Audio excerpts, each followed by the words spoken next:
Hi Don, here's your video analysis from last weekend's clinic. So our process here is that we're going to break your stroke down into 7 different components. We're going to start with alignment. Really important that we get you into the fastest possible position during all phases of your stroke cycle before we tackle any propulsive stuff. So what we're looking at here is that if we draw a line from the front of you towards the back, we'd like that to be parallel with the surface, and you can see here more or less that you're in a really nice position. The reason that position is so good right now is you can see you're looking straight down at the bottom. As you go to take a breath, this changes a little bit. See that vision kind of come up and forward. You see here now you're looking this direction.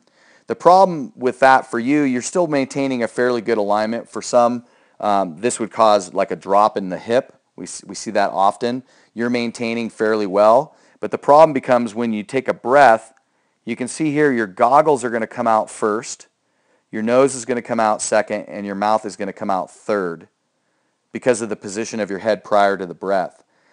So what happens is you end up having to lift your head out of the water. You can see here your entire head is up out of the water during the breathing section of the stroke, which is going to have some ramifications with your pull, which we're going to talk about in a minute.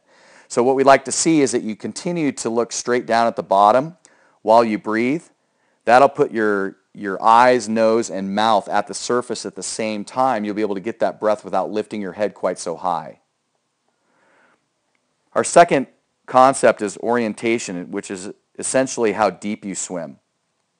One of the things I'm seeing here is that you've got a lot of interaction with this surface tension. You can see all the bubbles and interaction going on here. You remember that surface tension is a lot thicker and slower than right underneath that surface. Elite swimmers have a tendency to get down below that surface tension right there. You're doing it a little bit. You can see how your head kind of comes down. You're trying. You can see that you're getting down below it a little bit, but I think that can be better. So one of the things you can do is just, swim 4 or 5 strokes and then stop swimming with your arms over your head and just float. You'll be moving forward. Just float and find where your body wants to ride. Try and swim from that position and not change it.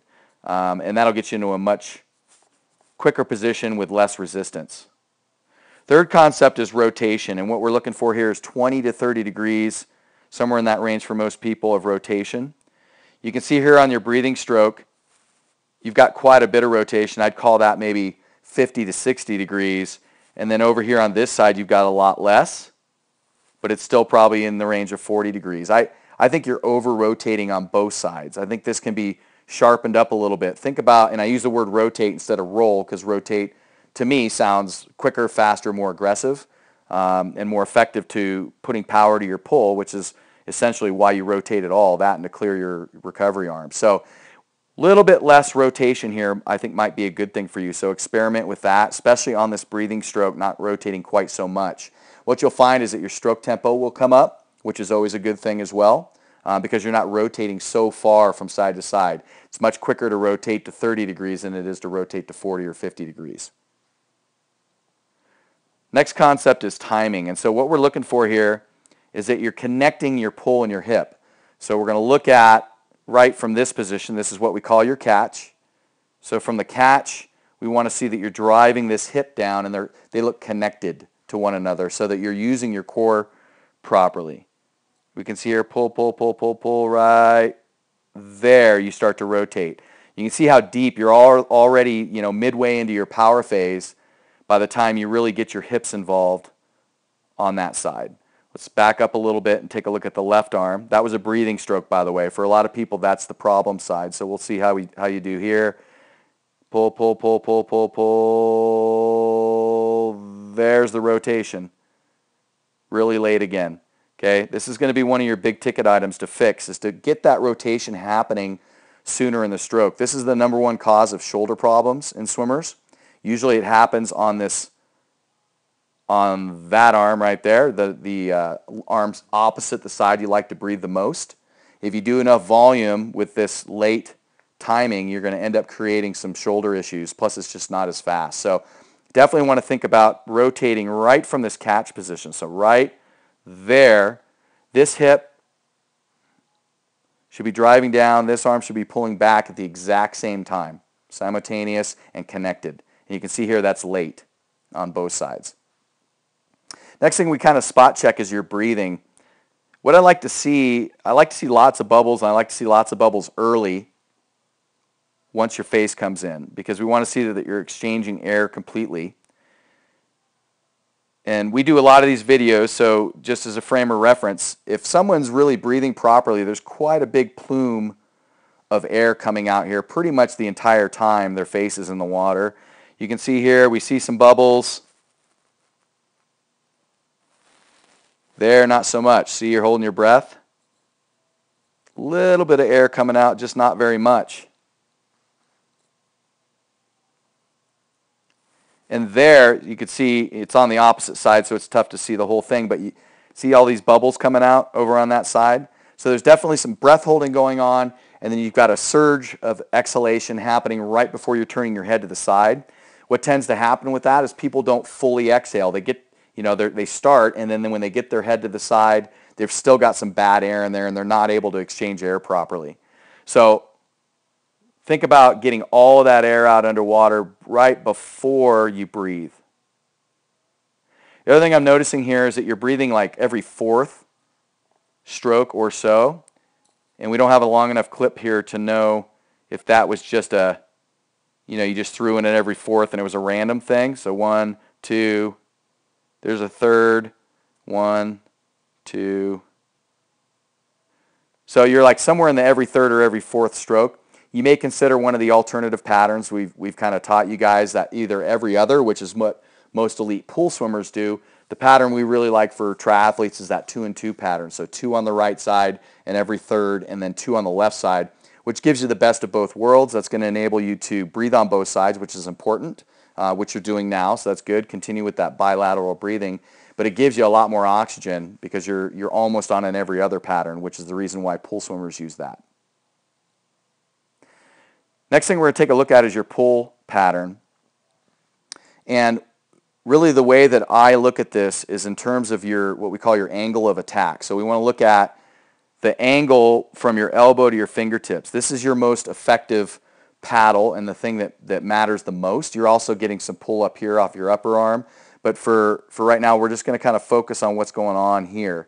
The way that we measure how effective this is if we draw some perpendicular arrows to this, it basically shows us where you're pressuring the water. Now, this is a breathing stroke, and it's going to have an equal and opposite reaction to your body, usually on the front end because your arm's in the front of your stroke. So you can see here, you can see that lift. You're trying to get a breath.